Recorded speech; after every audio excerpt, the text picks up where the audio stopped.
Assalamualaikum, saya Nodia Atira binti Muhammad Sahimi, saya dari Karisma Channel. Mari sama-sama kita saksikan ceramah sempena sambutan Maulidur Rasul. Mengutus engkau, wahai Muhammad, melainkan sebagai rahmat bagi seluruh alam. Ustaz memperkenalkan panel kita yang pertama, Al-Fadil. Ustaz Mujibullah. Ustaz Mujibullah bin Maknawi. Sogok. Juara sogok. Dan ahli panel kita yang berbahagia, Al-Fadil Ustaz Muhammad Kamal bin Mustafa. Ini hebat lagi.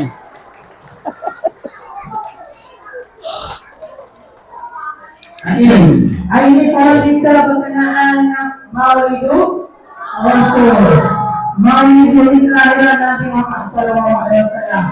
Selamat sekali, salawat.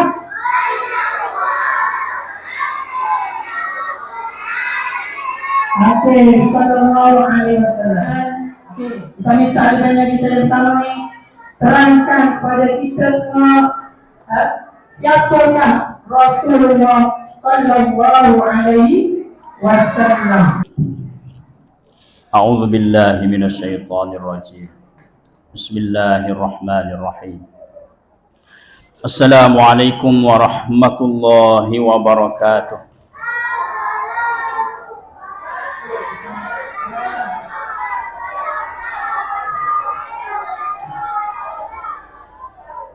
Terima kasih Al-Fadil Ustaz Khalis selaku tuan moderator kita pada tengah hari ini.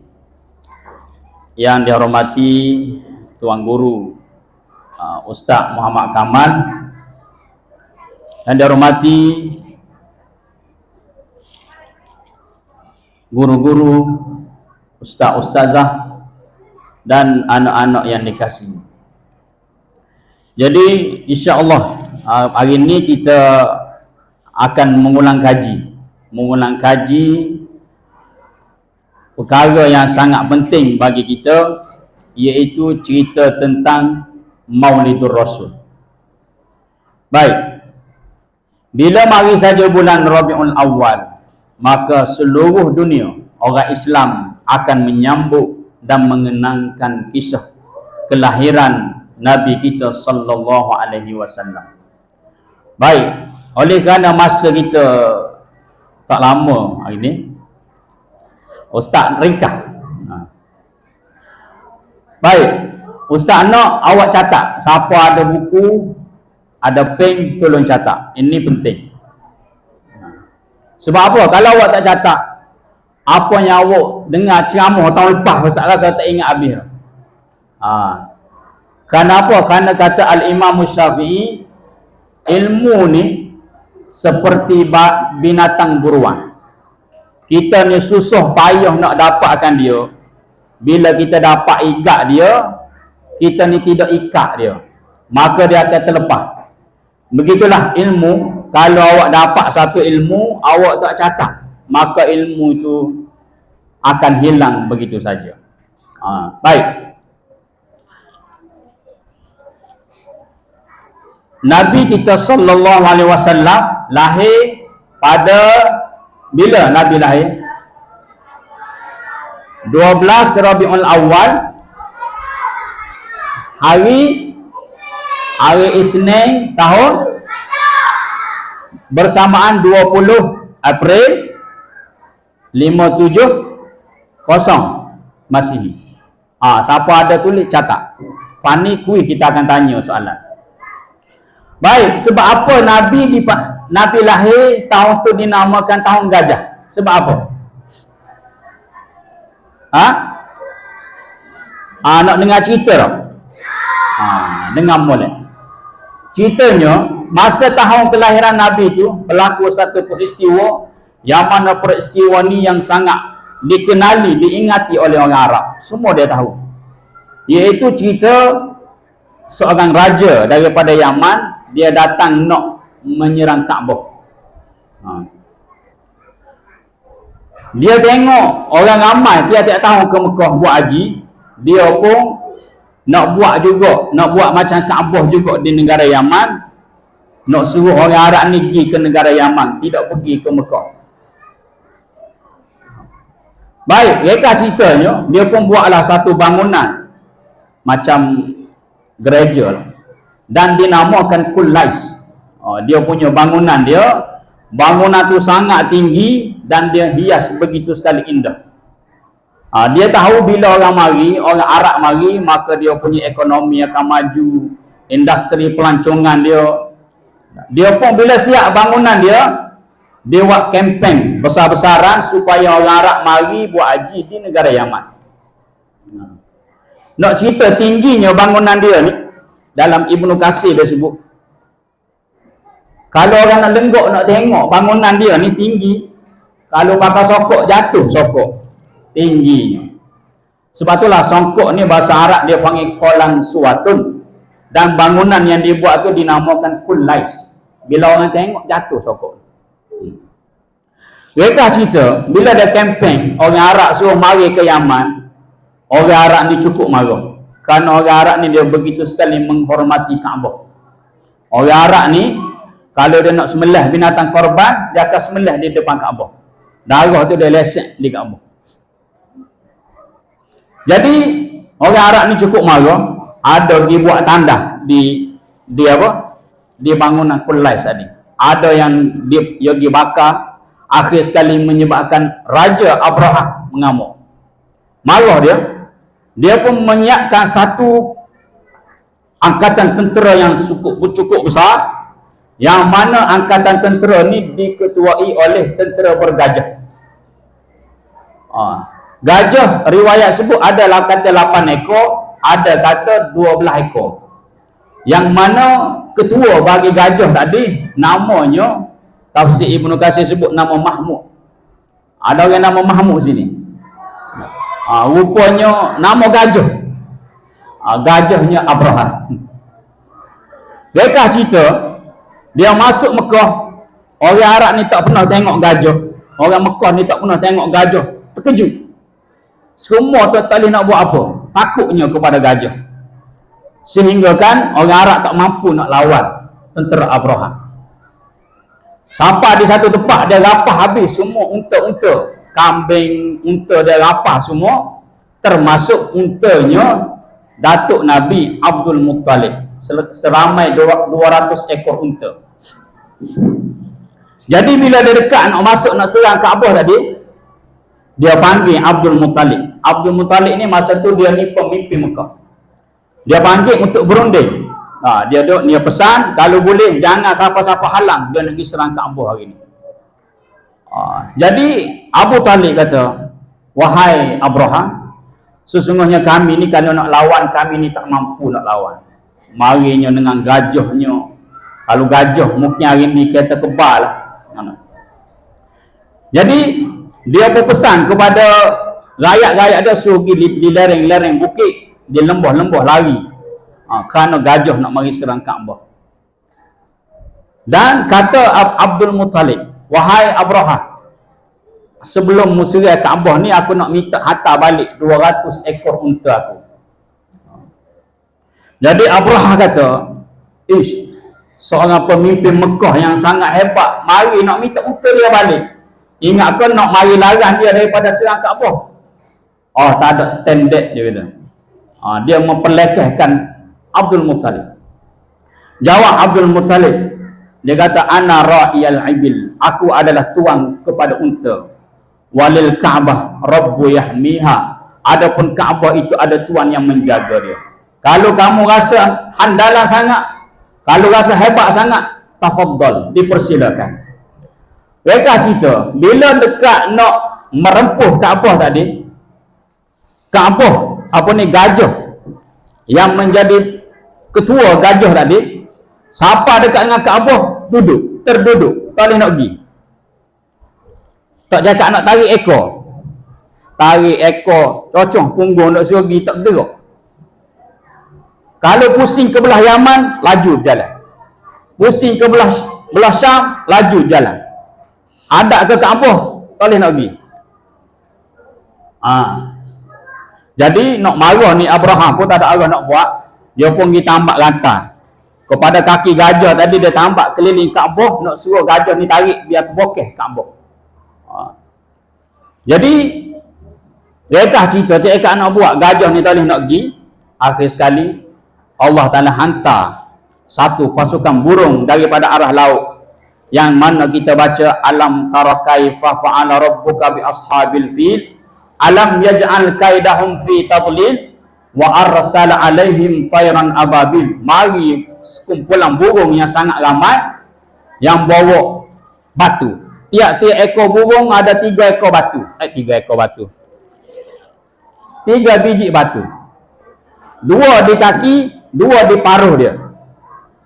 Dan dia ni melepaskan batu-batu dia tadi jatuh kepada tentera Abraha tadi, sehingga kan jadi seperti daun yang dimakan ular. Kena atas kepala, tumbuh kat punggung batu. Kena kat depan, tumbuh kat belakang. Dan batu tu bukannya besar, batu tu kecil. Ada seorang sahabat dia pernah tengok batu tu disimpan di rumah mak angkat Nabi, nama Ummu Hani. Dia pernah tunjuk batu tu, ni lah batu datuk nenek dia dulu pernah simpan nak buat kenang-kenangan. Macam kacedah kecil ya, dan dia ada bergaris, ada berbelang-belang batu yang dilemparkan kepada tentera Abraha. Dan sehingga kan Abraha sendiri dia lari sampai dekat dengan Yaman, batu kena tadi, dia ni tubuh dia putus satu persatu, tak ada siapa ke Yaman, dia mati yang sangat hina, sangat menyeksakan. Itulah Allah Ta'ala nak jaga Kaabah ni daripada diruntuh oleh Abraha, kerana Kaabah ini dipersiapkan untuk Nabi akhir zaman sebagai kiblat kita umat Islam akhir zaman. Jadi itulah bila sebut tahun gajah, kerana mengenangkan peristiwa ni lah, peristiwa yang sangat diingati dan diketahui oleh orang-orang Arab. Jadi banyak lagi cerita, mungkin panjang ni. Mungkin kalau ada round kedua, insya-Allah. Nak dengar lagi tak cerita ni? Cerita bila start Nabi lahir, apa yang berlaku. Kalau ada masa kita sambung lagi, kalau tak ada masa tahun depan, insya-Allah. Jadi nak dengar lagi tak? Okey, baik. Oleh kerana kita ini masuk TV, sila follow, like and share. Terima kasih. Terima kasih. Ustaz pindah pada ahli panel yang kedua. Ahli panel yang kedua insyaAllah akan berkongsi lagi, akan berkongsi lagi berkenaan Nabi kita. Tadi tak boleh jawab dah kita. Nabi kita Muhammad sallallahu alaihi wasallam. Ustaz serahkan kepada Ustaz Kamal untuk menjawab soalan. Baik, Ustaz akan sambung sikit apa yang disebut oleh Ustaz Mujib tadi. Nama Nabi kita ialah Muhammad bin Abdullah bin Abdul Muttalib bin Hashim bin Abdul Manaf. Setakat itulah. Banyak panjang lagi sampai kepada Ismail alaihissalam, sampai kepada Ibrahim alaihissalam, sampai kepada Nuh alaihissalam, sampai kepada Adam alaihissalatu wassalam. Bila Allah cipta Nabi kita ni, Allah cipta Nabi kita ni tak ada siapa yang tahu. Hanya Allah dan Nabi sahaja yang tahu. Dalam setengah riwayat menyatakan sebelum Nabi Adam dijadikan oleh Allah dan alam ini dijadikan oleh Allah, Allah telah mencipta ruh Nabi kita. Allah telah mencipta ruh Nabi kita ni, dan dia jadikan dalam bentuk nur, cahaya. Dalam bentuk cahaya, dan berada di berhampiran dengan arsy Allah. Ruh ni dijadikan oleh Allah dalam bentuk nur, bertasbih, memuji dan memuja Allah Subhanahu wa taala Sehinggalah apabila Nabi Adam diciptakan oleh Allah dan dia dihalau keluar daripada syurga, Nabi Adam minta ampun dengan Allah puluhan tahun, tapi Allah tidak pernah mendengar rintihan Nabi Adam alaihissalam. Sehinggalah satu ketika Nabi Adam apabila dia melihat kepada aras, dia melihat tertulis kalimah La ilaha illallah Muhammadun Rasulullah. Lalu Adam kata, Ya Rabbi, astaghfirli istaghfirli bihaqqi Muhammad wa tub alayya bihaqqi Muhammad. Wahai Tuhanku, ampunilah dosaku dengan hak kemuliaan Nabi Muhammad. Lalu Allah Ta'ala tanya kepada Nabi Adam, Wahai Adam, ma'arifta Muhammad walam khalaqtuhu qabl. Bagaimana engkau mengenal Muhammad sedangkan aku tidak mencipta lagi Muhammad itu? Maka Adam kata, ketika mana wahai Tuhan aku melihat kepada tiang aras, maka aku melihat suatu kalimah La ilaha illallah Muhammad Rasulullah. Aku tidak melihat engkau sandarkan satu nama dengan nama engkau kecuali ia adalah semulia makhluk di sisi engkau. Maka Allah Ta'ala kata, Sadaqta ya Adam, benar wahai Adam, laula Muhammadan ma khalaqtuka. Apa yang engkau katakan itu benar wahai Adam, jika tidak kerana Muhammad, engkau pun aku tidak ciptakan di atas muka bumi ini. Itu dia dibahas oleh para ahli ulama lah, walaupun di sana ada beberapa pendapat. Maka Nabi Allah Ta'ala ni dicipta, disebut oleh Allah, disebut oleh Nabi dalam hadis. Nabi kata, Allah Ta'ala berfirman dalam hadis kursi, Khalaqtu aflak li ajlika wa khalaqtuka li ajli. Allah Ta'ala kata, aku ciptakan semua makhluk ni demi engkau wahai Muhammad, dan aku ciptakan engkau demi aku. Aku ciptakan Allah tu, aku ciptakan Muhammad ni untukku, dan aku ciptakan seluruh muka bumi ini untuk Muhammad dan umatnya sallallahu alaihi wasallam. Bahkan Nabi sebut dalam hadis, Nabi kata,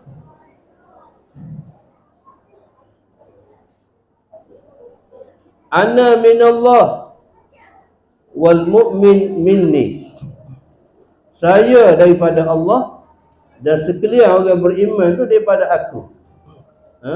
Allah cipta Nabi kita ni daripada nur Allah Ta'ala sendiri, dan kita orang yang beriman ni adalah daripada nur Nabi Muhammad sallallahu alaihi wasallam dari segi hakikatnya. Dan oleh sebab itulah para ahli ulama menyatakan, kenapa Allah perintahkan malaikat sujud kepada Nabi Adam? Siapa dia tahu? Ada setengah ulama yang terkenal lah, yang masih hidup lagi pada hari ini, itulah Syekh Nuruddin Al-Banjari, ulama Indonesia yang terkenal. Dia kata dalam buku dia tulis Khususiyatul Rasul, di antara kenapa Allah perintahkan malaikat sujud kepada Nabi Adam tu, kerana nur Nabi Adam, nur Muhammad itu ada pada wajah Nabi Adam alaihissalam. Sebab itulah Allah memerintahkan malaikat supaya sujud kepada Nabi Adam alaihissalam.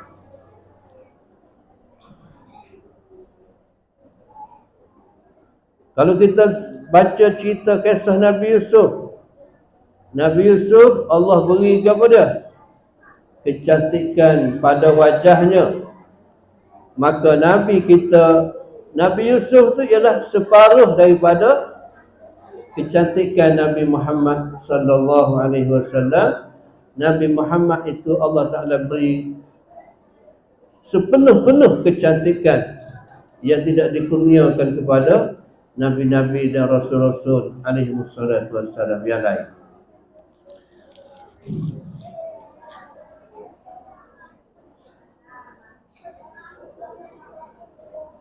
Nama ayah Nabi kita Abdullah. Abdullah ni bermula sebelum daripada Abdullah, moyang Nabi kita ialah Nabi Allah Ibrahim.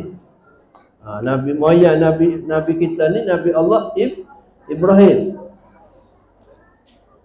Isteri Nabi Ibrahim nama Sarah. Sarah ni adalah seorang wanita yang paling cantik pada zaman itu. Maka lahir daripada Nabi Ibrahim seorang pemuda yang tampan bersama dengan Sarah, isterinya yang cantik pada masa itu. Maka lahirlah Nabi kita Muhammad sallallahu alaihi wasallam. Isteri Nabi Ibrahim ni, nenek kepada Nabi Muhammad, pernah dirampas oleh Raja Namrud untuk dijadikan gundik dia. Tapi oleh kerana dia seorang wanita bukan sahaja cantik pada rupa parah, tapi juga cantik dari segi iman dia kepada Allah, apabila Raja Namrud ingin memegang tangan Sarah alaihissalam, maka tangannya menjadi hitam legam dan terbakar. Maka dia suruh Sarah doa kepada Allah, sembuhkan tangan aku tidak akan ganggu kamu. Lalu Sarah berdoa kepada Allah, tembuh tangan Namrud. Sekali lagi Namrud cuba nak pegang Sarah, lalu tangannya jadi hitam dan terbakar. Sehingga 3 kali dia cuba nak pegang Sarah alaihissalam, tapi tidak diizinkan oleh Allah Subhanahu wa taala. Lalu Namrud kata, wahai Ibrahim, mu serah kat aku ni bukan orang sebenarnya. Mu serah kat aku ni syaitan, dia kata. Ahli sihir. Mu ambil baliklah perempuan kamu ini, dan aku hadiahkan kepada kamu Hajar alaihissalam.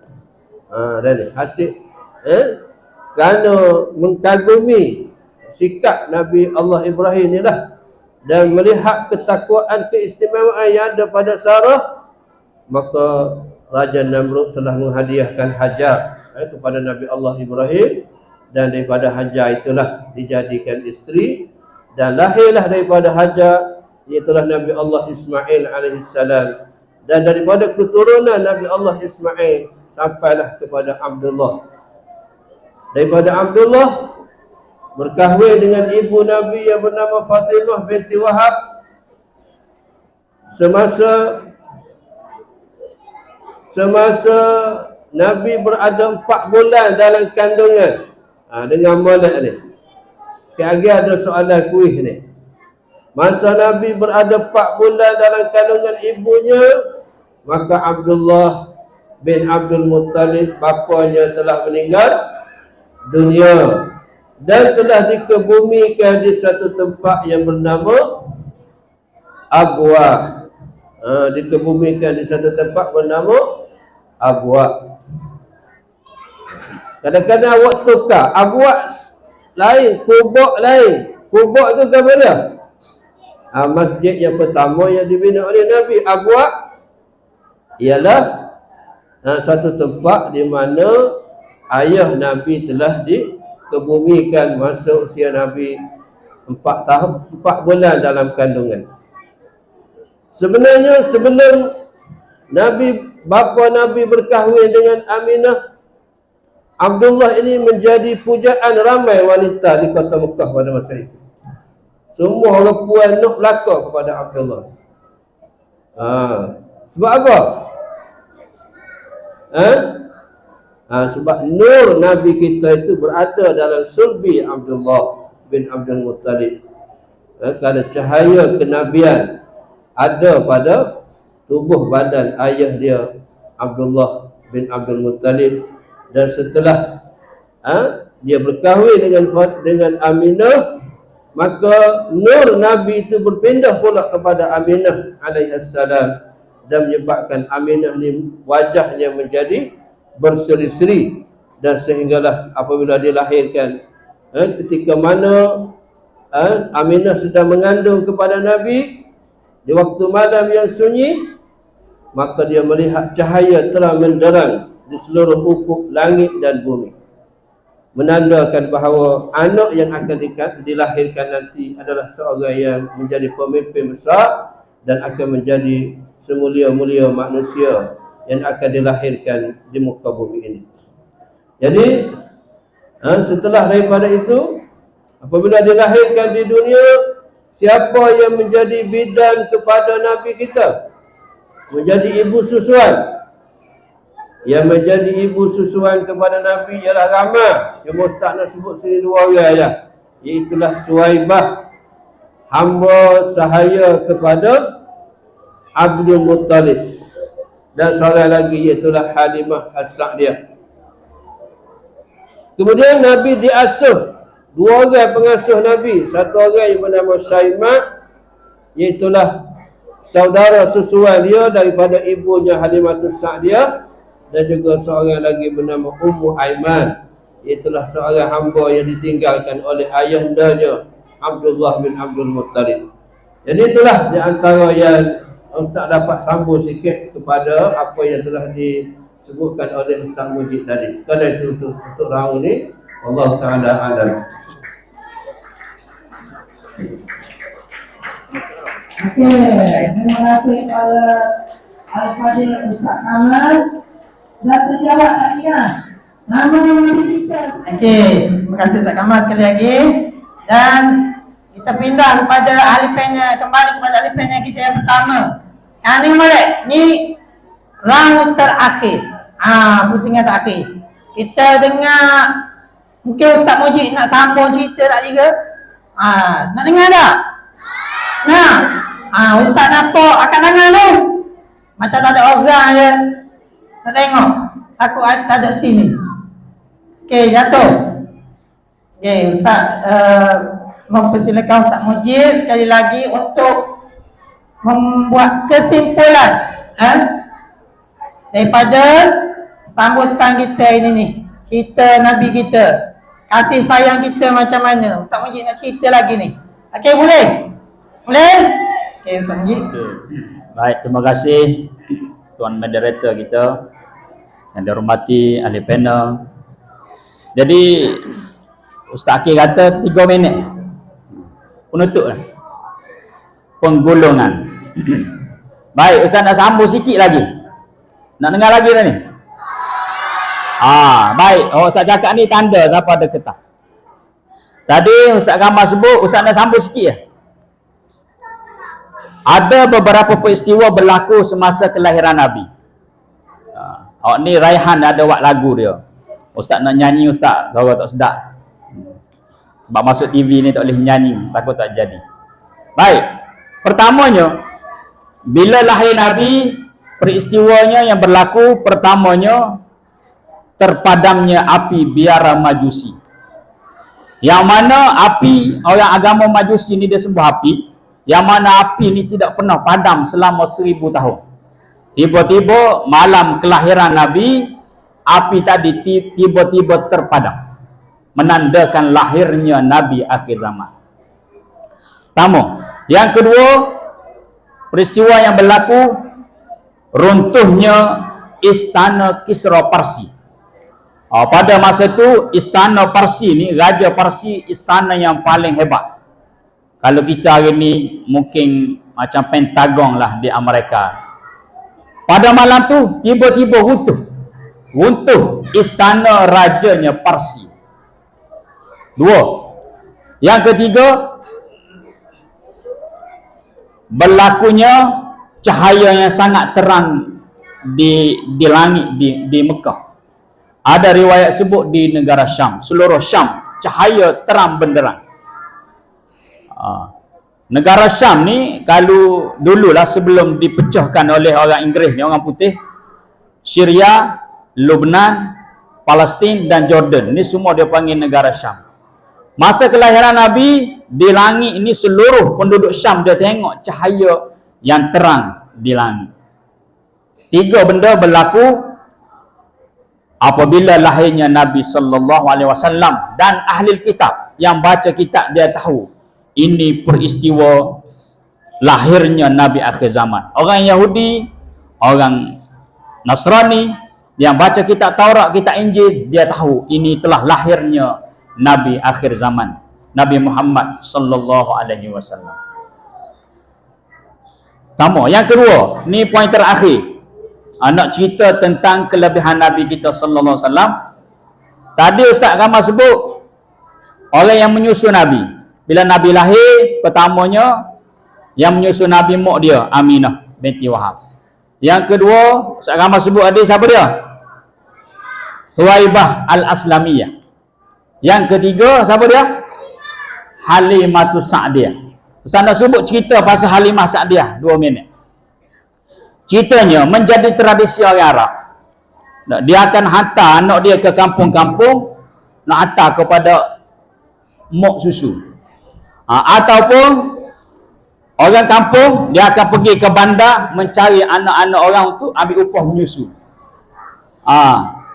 Biasanya masa tu Halimah ni dia duduk di sebuah perkampungan, nama perkampungan Bani Sa'ad. Dia dekat dengan Taif, kalau dengan Mekah lebih kurang 100 km. Jadi Halimah Sa'diyah ni, orang lain pergi awal pergi cari anak di Mekah. Orang lain pergi dengan unta, pergi naik kuda. Kenapa? Siapa-siapa awal dia akan boleh pilih anak siapa yang dia nak mengasuh. Boleh pilih anak orang kaya, banyak dapat upah dia. Jadi Halimah Sa'diyah ni dia ni orang susah.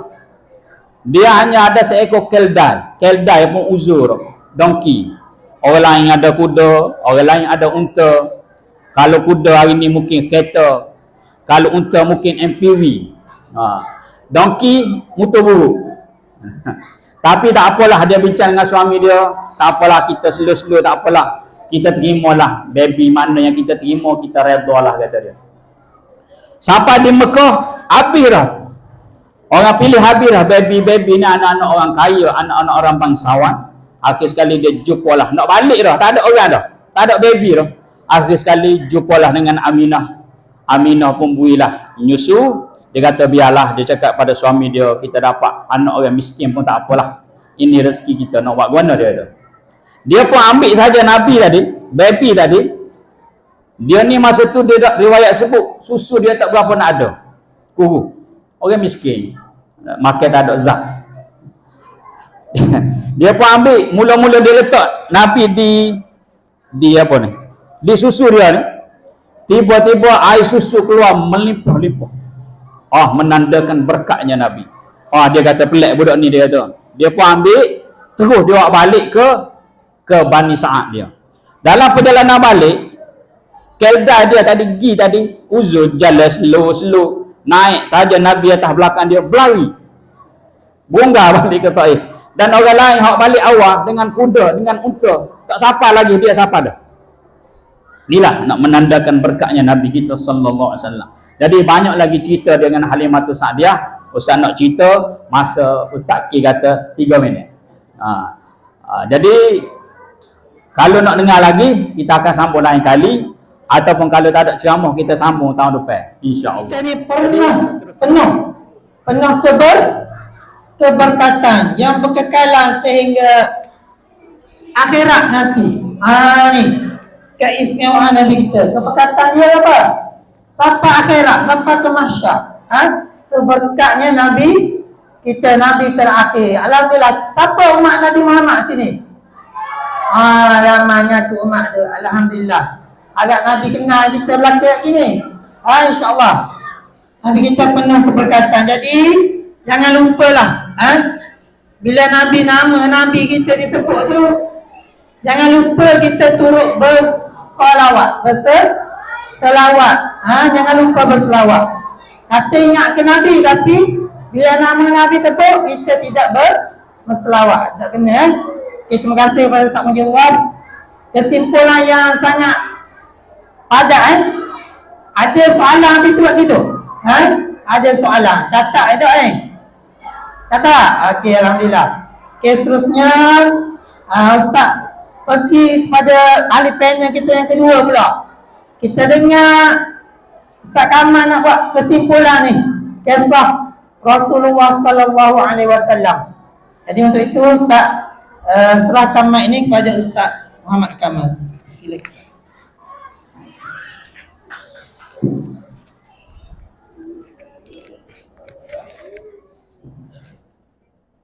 Ustaz sambung sikit Ustaz Mujib sebut tadi. Apabila Nabi kita ni disuakan kepada ibu susuan dia, Halimatus Sa'diyah ni, dia hala susu dia sebelah kiri. Kerana susu dia sebelah kanan ni kurang susu. Lalu Nabi menolak, Nabi tak minum dada sebelah kiri. Lalu memilih untuk ambil sebelah kanan walaupun susu tak ada. Maka dengan berkat itulah kedua-dua susu Halimatus Sa'diyah ni bertambah. Dan kenderaan yang digunakan pun menjadi 2 ekor kambing asalnya dipelihara sehingga biak dan menjadi banyak, dan dia menjadi orang yang kaya raya dengan berkat Nabi kita Muhammad sallallahu alaihi wasallam. Baik, ada seorang ulama dia kata, awak semua ni rasa awak degil ke tak degil? Tak nak tanya. Degil ke tak degil awak ni? Ada satu bab degil dia, satu orang ulama kata nak suruh kita ni tak degil, banyakkan berselawat. Nak suruh kita jadi baik, selawatlah banyak. Jadi tanda awak didegil ni kurang selawatlah. Maka kena banyak lagi berselawat. Nescaya berkat selawat itu menyebabkan kita ni jadi anak yang cerdik lagi baik. Baik. Ustaz nak ambil sikit lagi kisah ketika mana Nabi singgah di rumah Abu Ayyub Al-Ansari ketika beliau berhijrah. Rumah Abu Ayyub ni 2 tingkat. Jadi apabila Nabi masuk rumah, Abu Ayyub kata, wahai Rasulullah, kamu duduk di atas lah, saya duduk bawah. Lalu Nabi dengan tawaduk kata, tidak wahai Abu Ayyub, aku lebih suka duduk di bawah. Maka ketika Abu Ayyub pun duduk di atas, Nabi duduk di bawah. Tiba-tiba musim sejuk berlaku di waktu itu, menyebabkan Abu Ayyub ni getar sejuk. Dan ni, tak boleh nak tidur. Dan air yang dia letak atas rumah dia untuk minum tu tumpah. Maka dia pun ambil selimut dia, dia lap kain, dia lap dengan air, dengan kain selimut dia tu, dan dia buat selimut pada malam yang sejuk. Dah lah sejuk, selimut pula dengan selimut yang basah. Lalu pagi tu dia turun ke bawah dalam keadaan ketat. Lalu Nabi tanya, kenapa kamu wahai Abu Ayyub?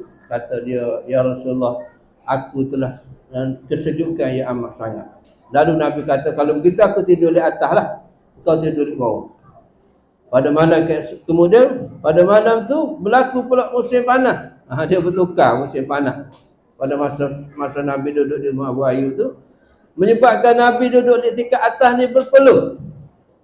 Maka berpeluh tu jatuh ke bawah. Dan Abu Ayyub duduk bawah ni, duduk itar peluh Nabi. Lalu dia ngangor mulut, dia minum peluh Nabi.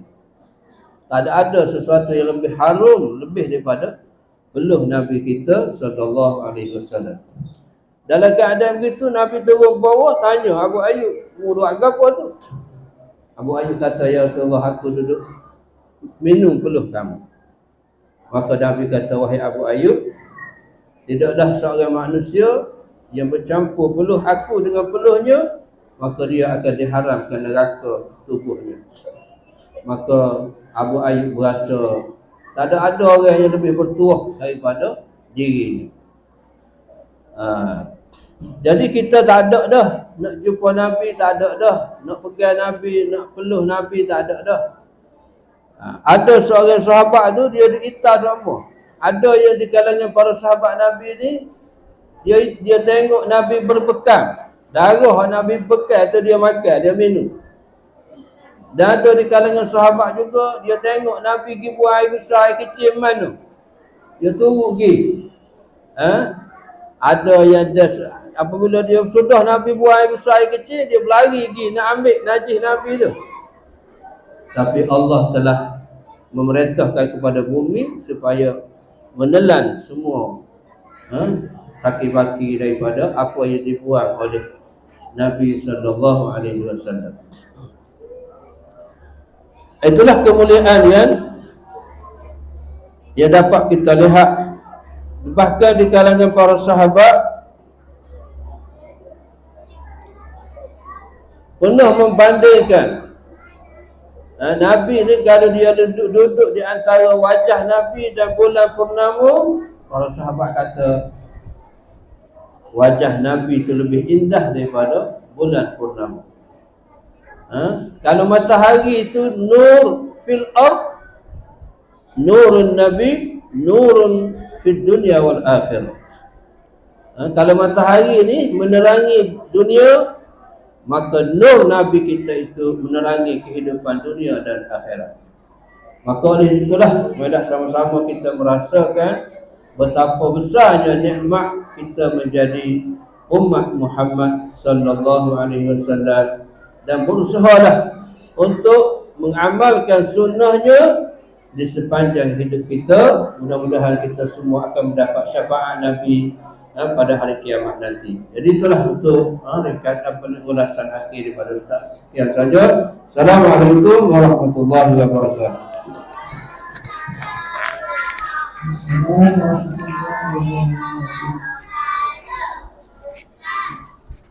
Ya, alhamdulillah.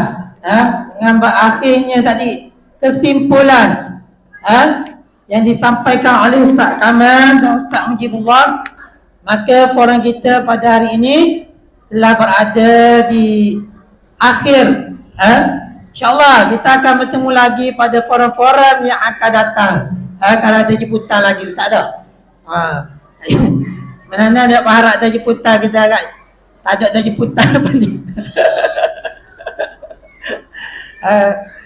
Rasa-rasa ni lah mungkin bukan kali terakhir lah, mungkin ada lah forum lepas ni. Jadi terima kasih pada semua yang memberi perhatian. Alhamdulillah awak semua dapat mendengar dengan baik. Ustaz tengok biasa sikit-sikit tu. Okey.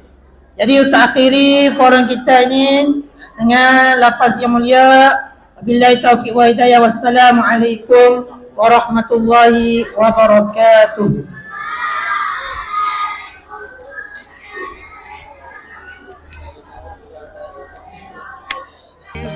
Sekian dari saya Nurdia Atira dari Karisma Channel, pemanggil inspirasi.